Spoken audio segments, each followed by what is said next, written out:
Министрлер кабинетinin төрагасы Акылбек Жапаров Бишкек жылуулук электро борборундагы штаттык эмес кардалдын кесепеттерин жоюу боюнча ыкчам штабдын жыйынын өткөрдү. Бул тууралуу Министрлер кабинетинин басма сөз кызматынан маалымдашты. Белгиленгендей, абал туруктуу жабдуулар штаттык режимде иштеп жатат. Учурда 9 казан агрегаты жана 4 турбогенератор иштеп жатат. Суунун температурасы 60-65 градуска жакын. Министрлер кабинетинин башчысы оңдоо иштерин тездетүү жана күчөтүү зарылдыгын белгиледи.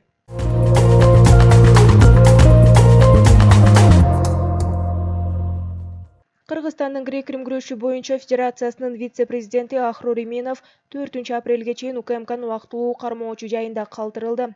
Чечим 1-май райондук соту тарабынан 31 январда кабыл алынган. Буга чейин анын эч жакка чыкпоо тууралуу бөгөт чарасын өзгөртүп, 4 февралга чейин камакка калуу өтүнүчүн улуттук коопсуздук боюнча мамлекеттик комитеттин тергөөчүсү берип, сот аны канааттандырган. УКМК Ахрур Иминовду Кримтөбөл Камчыкөлбаевдин кылмыштуу тобунун айрым мүчөлөрүн каржылап келген деген шек менен 2023-жылдын 11 октябрында кармаган. Ага кылмыш жаза кодексинин уюшкан топ түзүү же ага катышуу беренеси менен айып тагылган.